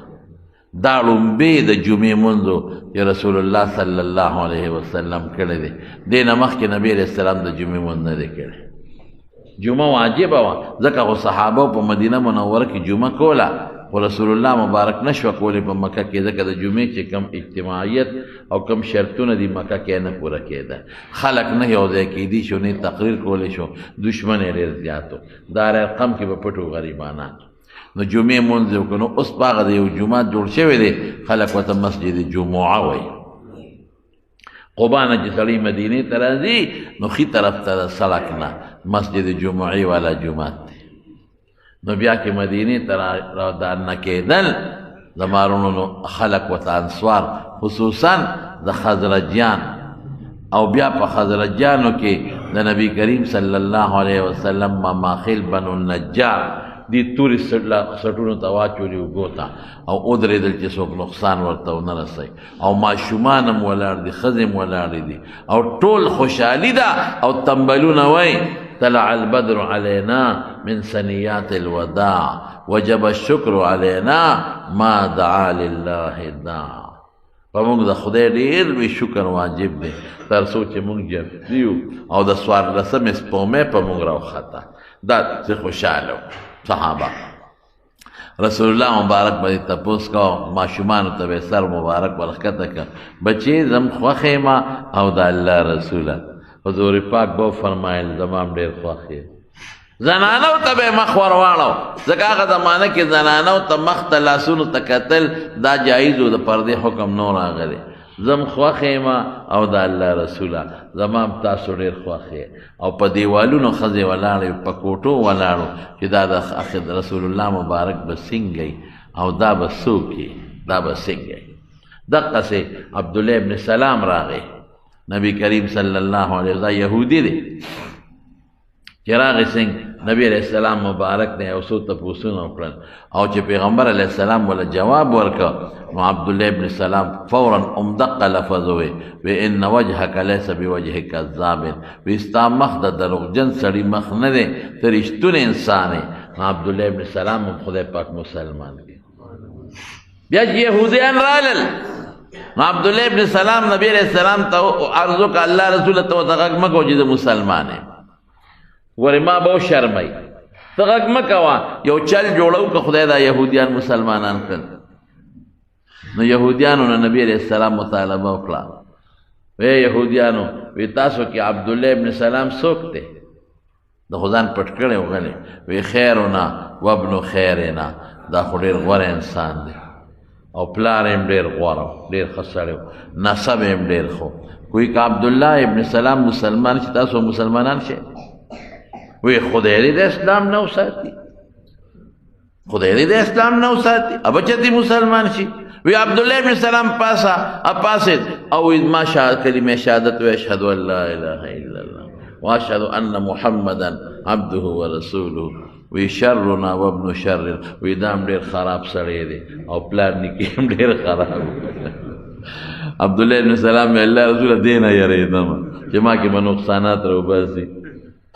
قرآن شریف کې الله فرمایي د یهودیانو متعلق ویعرفونه کما یعرفون ابناهم وی حضور پاک داسې پیژني لکه بچي چې ورته معلوم دی چې دا رښتونی پیغمبر نو یو ځل د عبدالله ابن سلام نه چا تپوس وکړو وی ستاسو متعلق الله قرآن شریف کې فرمایي چې داسې ورته معلوم دی لکه بچی چې ورته معلوم دی دا ټیک ده عبدالله ابن سلام ورته وی نه وی بچو کې بیا هم زموږ څه نه څه شک کله کله راځي چې هسې نه چې د ښځې غلطي نه کړی او دا بچی د بل نه نه پیدا نو بچو کې بیا هم لکه څه شک مک راځي او قسم په خدای کې په حضور پاک کې هم دا شک شته مونږ ته ښه پته ده چې دا رښتونی پیغمبر زمونږ کتابونو کې چې د آخر زمانې د پیغمبر کوم صفتونه دي ټول په ده کې پراته دي دا رښتونی پیغمبر هم خدای مسلمان دارنګې یو راځي او خدای پاک کافران مسلمانۍ سلمان فارسی رضی الله تعالی عنه هم خدای مسلمان کړ زه خیر د هغه واقع لږه اوږده ده نو امر ته انشاءالله که مقابله جمعه کې درته نو چې مدینه منورې ته حضور پاک مبارک راته یو نوجوان دی دغه خبره درته کوم د هغه نوم طلحه ابن برا دی بالغ دی نابالغ نه دی خو نوجوان هلک دی او د حضور پاک د دې اوښې مبارکې نه کله داسې کله داسې تاویږي را تاویږي نبی علیہ السلام پې شکي شو برخوردار دلته راشه څه کې کله داسې تاویږي کله داسې تاویږي توره ورسره ده وی احبک یا رسول الله د خدای رسول ډېر مې خوښې ما ولیدې بس په تا عاشق یم ډېر مې خوښې حضور پاک ورته وفرمایل وی زه دې خوښ یم ویو بیا خو به زما خبره هم منې که نه وی اړر کوه صاحب یادو ساتئ زما وروڼو د مینې مقصد سی چا سره چې د محبت او مینه د هغه تابعداري به کې د هغه خبره به منې او که ته وایې چې نه دا خو مې ډېر خوښ دی خو خبره یې نه منې دا دروغجن دی دا سړی دا رښتونی سړی نه دی چې د چام پیغمبر خوښي د هغه تابعداري به کوي که د چام پیغمبر سره مینه د هغه شکل به یې خوښي د هغه کردار د هغه گفتار به یې خوښي هغه کار به نه کوي چې کم کار نه رسول الله مبارک منع کړی دی په کم کار خفه کېږي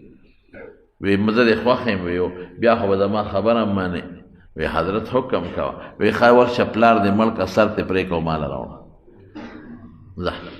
وی صاحب دلته لږ ودرېږه دا خو ډېره پوټینۍ خبره ده اوس به زما د پلار سر ستا په خپو کې پروت دی چې ته په څه خوشحالېږې هغه به کوم مینه خو دې ته وایي او تورې له شلنګ ورکړه او منډه یې کړې وی دلته راشه بچې راویې ګرځو وی موږ په چا پلاران نه وجنو د پلار به قدر کې احترام به کې د پلار سره به ښه سلوک کې احسان به کې خو ما صرف ته کتې چې واقعي ستا زما سره محبت شته او که نشته چې مدینې ته راغی څه موده پسې تپوس وکړي یو ورځ نیمه پسې یاره یو هلک و طلحې نوم و د براز ویو او ما سره ډېره مینه وه هلک نه ښکاري وی حضرت اخو چې اقه ستا نه تلې دی ناجوړه دی وی دی چې دو تپوس دی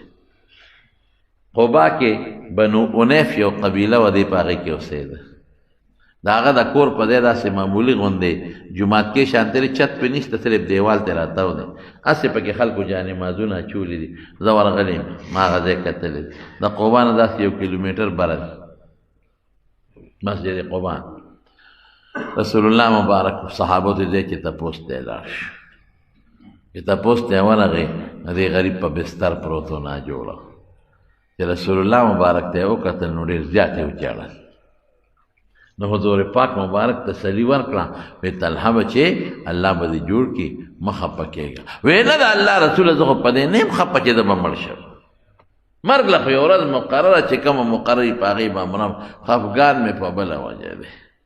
ما چې تو لیدې نو زما په زړه کې تا سره ډېره مینه پیدا شوه ما هغه وخت دا فیصله وکړه چې زه به ستا په سفر او په حضر کې خدمت کوم تا نه به نه جدا کېږم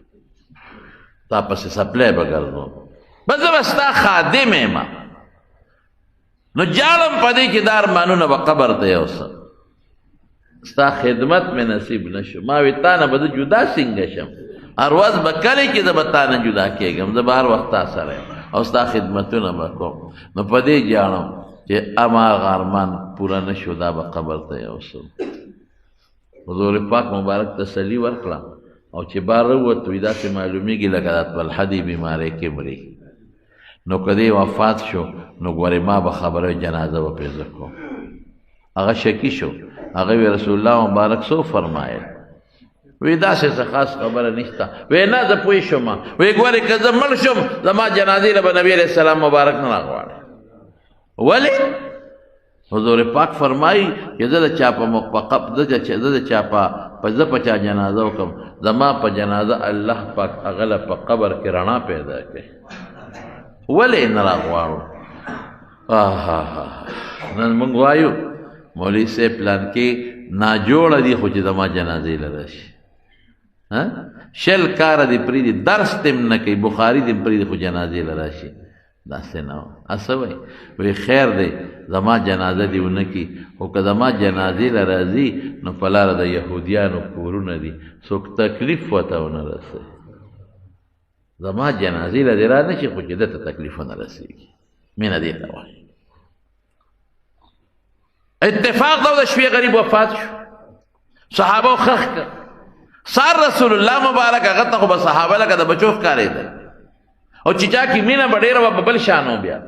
وی هغه طلحه معلوماتو کې څنګه دی وی حضرت بیګا وفات شوی دی جنازه کله ده وی د شپې م خښ کړې دی جنازه مو کړې ده تاسو ته ما نه وي زه به جنازه کوم وی حضرت تاسو فرمایلی خو هغه وصیت وکړه چې نه زما جنازې له حضور پاک مه راغواړئ هسې نه په لاره یهودیان دي کورونه دي دې راځي تکلیف په تلو راتلو کې څوک ونه رسوي وی ځای چې ځو دې په قبر جنازه کوم حضور پاک راغی او د ده په قبر جنازه وکړه زما ورونو بل شان دوی کړی د رسول الله مبارک هره دعا قیمتي ده خو دلته بل شان کړې ده او په زور هم دعا وکړله او چې دعا یې کوله څه وایي اللهم الق طلحه بحیث تضحک الیه وهو یضحک الیک یا الله دې طلحه سره داسې ملاقات وکړه چې الله ته ده ته خاندي او دې تا ته خاندي یو بل ته وخاندي داسې دعا والا وکړه زما ورونو دا مینه د رسول الله مبارک سره د ایمان نښه ده لا يؤمن احدكم حتى اكون احب اليه من والده وولده والناس اجمعين پلار مور او د ټول مخلوق نه به د حضور پاک سره زیاته مینه کې خو د مینې مقصد څه شی دی هغه د پیغمبر مبارک تابعداري چې د هغه دین ته خوښ کې اچر کوم مقصد له الله لېږلی دی په هغه مقصد روان شي د هغه میشن ته خپل خوښ کې د هغه دین خوښ کې د هغه حلیه خوښه کې د هغه کردار خوښ کې د هغه گفتار خوښ کې هغه چې کوم مقصد له الله را لېږلی هغه مقصد ته پوره کړي دې ته مینه وه چې راغی مدینې منورې ته چې کوم دی مسجد نبوي دی اوس یو صحابي وي صاحب ما سره به میلمه بل سپی ما سره بل وي ما سره حضور پاک مبارک وفرمایل وی زما دا اوښه پرېږدی چې دا کم دی سم لاس سره چاره دروازې مخکې ده به د هغه میلمه اوښه تلا تلا د حضرت ابو ایوب انصاري رضی الله عنه دروازې مخکې سملاست او چې سملاسته نو زر پاسېده او رسول الله مبارک یې واګه سسته کړه داسې تلا او دا ځمکه به یې بویوله ځمکه یې بویوله او تله تله بیا هم هغه ځای له راله او هلته سملاسته چې سملاسته او دا اوښه ښه برابر شوه نو ابو ایوب انصاري دروازې مخې ته نو هغه په منډه راغی او د نبي علیه السلام سامان یې کور ته وځغله وردننوت بعض علما وی دا کور په خپله د حضور پاک کور ووی څنګه اگر چې د ابو ایوب انصاري دا د حضور پاک ماما خیل د نبی علیه السلام نیا چې و د عبدالمطلب مور سلما د نیکه مور دا د دې قوم نو خدای په خپل قوم له راوسته خپل ماما خیلو له چې دا چې احسان پرې راونړي لیکن د یمن یو بادشاه د یمن بادشاه ته به هر بادشاه ته به تبع وي یو بادشاه په دې لاره تېرېده پخوانه نو هغه سره خپل مولیان وو نو مولیان ورته وي صاحب دا هغه علاقه ده چې د آخرې زمانې پیغمبر به راځي دلته به هجرت کوي او دلته به اوسېږي او دلته به دفن کېږي وی ښه معلومات وکړې د کتابونو نه هغې کتابونه هر سره واخېستل نقشې مقشې هر څه وکتې وی صاحب هم دا ځای دی وی ټیک وایه وی یو وی صحیح ده بس چې په هغه یو لښکر ته وی شا به یو کور جوړ کړې یو کور یې جوړ کړه مزېدار او چې د ده په مولیانو کې کوم ښکلی عالم و مشر عالم هغه یې پکې دیره کړه وی دا کور کې ته اوسېږه خو دا ستا نه دی دا ما د آخرې زمانې پیغمبر له جوړ کړه که ستا وخت کې راغی نو دا کور به ولول او یو خط یې ورته لیک بادشاه ولیکه چې دا کور مې تا له جوړ کړه په دې بنیاد چې ما ته مولیان ووایي د خپل دین چې د آخر زمانې پیغمبر به دلته راځي ما دله دا کور جوړ کړه دا ستا دی او په تا رساله ده ابو ایوب انصاري ته یې ویې که ستا وخت کې راغی ته به یې ورکړې کور به ته وسپارې او که ستا وخت کې رانغی نو بچو ته دې ووایه چې دا ګورې د هغه کور د هغې به یې سپاري او بچو ته ووایه چې هغې خپلو بچو ته دا وصیت کوي اتفاق دا چې دا ابو ایوب انصاري دا هغه ملا صاحب په نوسو کې و د هغې نوسو کې نو گویا کې خدای پاک حضور پاک مبارک خپل کور نه راوست نو چې راغی نو ابو ایوب انصاري حضور پاک مبارک ورته ویل ابو ایوب ته بره اوسېږه وچته زه به لاندې اوسېږم ما له مېلمانه راځي نو چې زه بره یم او په تا راتېرېږي نو بده خبره ده ویخه حضرت. نو ابو ایوب انصاری برک چت کې دیره شو او رسول الله صلی الله علیه وسلم لاندې. نو چې شپه شوه نو ابو ایوب انصاری ښځې ته وایي دا هم څه غلطي وکړه،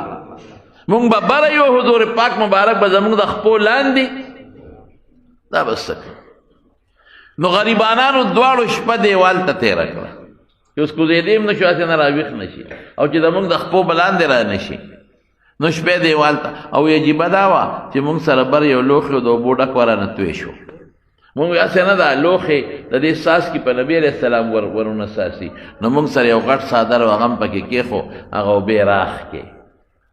څادر هم لون شو. نو یخه یخني و څادر هم نو دیوال پورې م ځان ټینګ کړی و، شپه هم په ولاړه تېره کړه. نو سار راکوز شو الله رسوله دا شی مونږ ته ګران دی، تاسو به لاندې مونږ به در باندې بره یو، ته به زمونږ د خپو لاندې تاسو بره وخیږئ مونږ به لاندې یو. ویې نه خیر دی ابو ایوب اجازت دی تاسو ته، ما له میلمانه راځي نو چې تا او ښځې دلته یې او تاسو را تېرېږي نو لږه نامناسبه. نو سموده حضور پاک د ابو ایوب انصاري کره تېره کړه او بیا وروستو یې ځان له خپل کورونه جوړ کړل د بیبیانو دپاره، هغې سره نږدې نو هغې ته منتقل شو.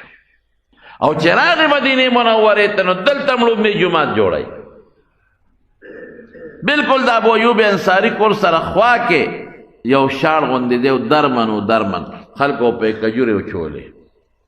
او څه زاړه قبرونه ببرونه هم پکې وو. وایي دا ځای د چارې دا به مونږ والو جومات به پکې جوړ کړو. نو دا یو دوو یتیمانانو ترې وی بلکل دا زما درویرونو دی او دا جومات ته وقف وي نه پیسې به یې ورکوو. نو حضرت ابوبکر صدیق رضی الله عنه د خپل ذاتي جیب نه 10 اشرفۍ ورکړې، 10 دینار او ځمکه یې واخېسته. نو ځمکې هغه د مشرکانو زاړه قبرونو هغه یې وکنستل، هډوکي یې ترې لرې کړل او اوار یې کړ او چې کم پکې د کجورو بوټي موټي و هغه یې ووال، هغه یې غاړو ته کېښودل، یو حدبندي غوندې وکړه او چانکر یې راوړل، دا نري کاڼي پکې خواره کړل چې خټه پکې نی بره پې چت نو نو هغې کې به حضور پاک مونځ کو. دا جومات شو.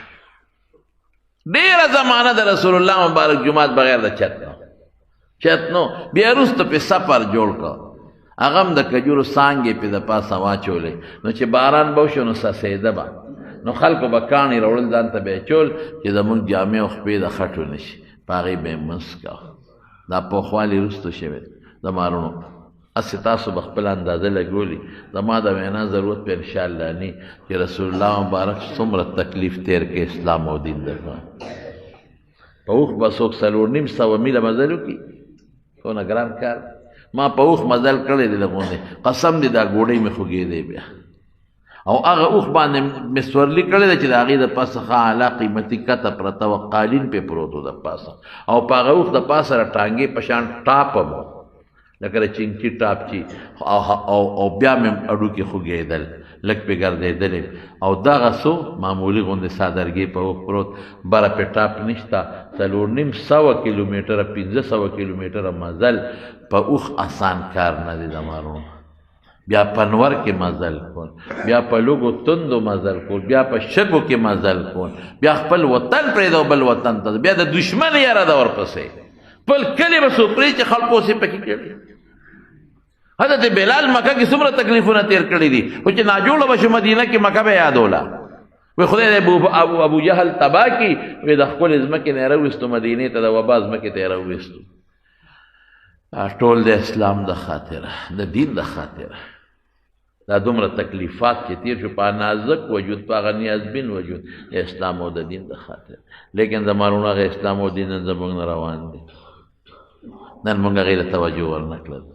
نن همغه اسلام او دین صرف مولا پورې تړلي، مولا پیشه او د هغه بچي پیشه، او موږ به خپل تجارتونه کوو، خپل پیسې به ګټو. نه یو بچی د اسلام خدمت ته وباسئ، یو بچی د دین خدمت ته وباسئ، یو بچی قرآن ته وباسئ، د پیغمبر حدیثو ته وباسئ، د دین علم پې زده کړئ. مه یارېږئ ډوډۍ د خدای په لاس کې ده، تجارت هم ورسره کوئ،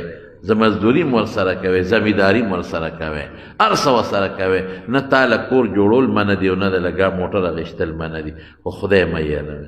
پریشانو کې به پرېوځئ، چل بدله بیا نه درځي. د خدای غضب او قهر ته وګوره، د هغه کورونا وایرس دي که څه وایرس دي، دا ضرور یو ملک ته بل ملک ته بل ملک ته بل، ټول خلک په ټینشن کې پراته دي. دا راضي به یا به نه راضي و خلک په غم کې پراته دي چې دا به څه کېږي د خدای د معاشي علاج چا سره نه نو د مارونو دا اسلام صرف د مونځ نوم نه دی چې مونږ په منډه راځو مونځ او د مونځ په معنا هم نه پوهېږو چې د مونځ څه مقصد دی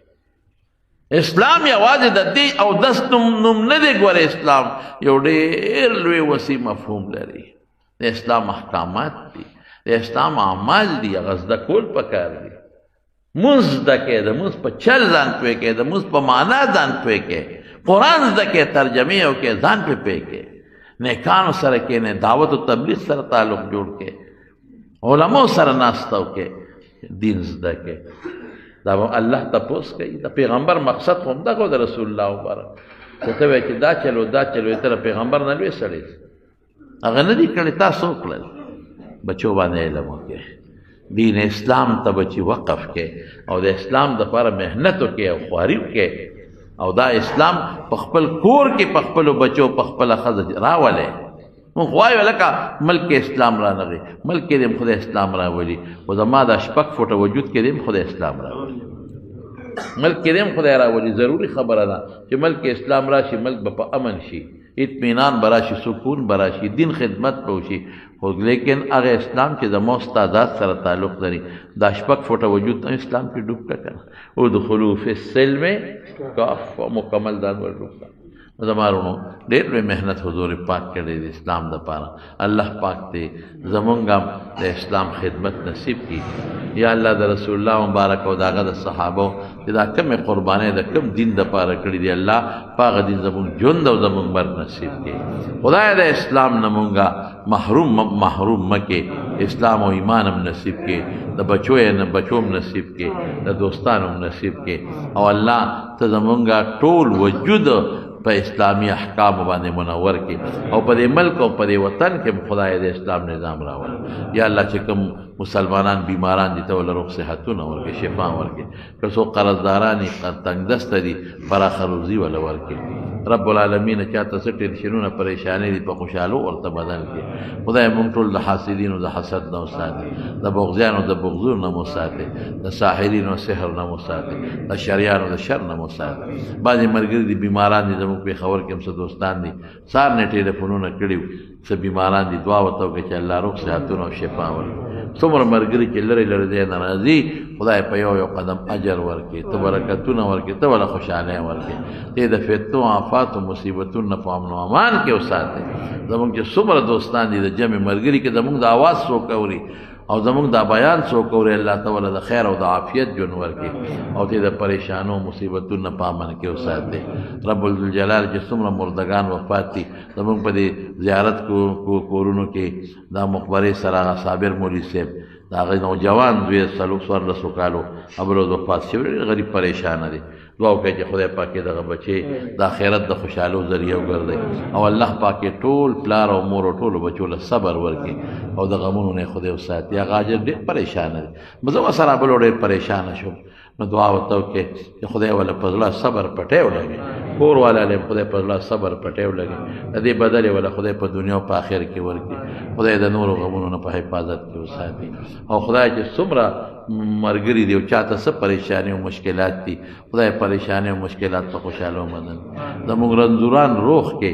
زموږ رنځوران روغ کې موږ د روحاني بیماری نه خدای شفا نصیب او یارونو د کشمیر مسلمانانو ته دعا وکړئ کشمیر مسلمانانو باندې ډېر لوی ظلم شروع دی دلی کې مسلمانانو باندې ډېر لوی ظلم شروع دی د هندوان د خدای تباہ ورمات کړي مودي د خدای هلاک کړي دغه مسلمانانو د رب العالمین حفاظت وکړي او چې کوم د مسلمانان په تکلیف کړهو کړي الله ته مدد وکړي د شام د یمن او خدای د ټولو مسلمانانو حفاظت وکړي او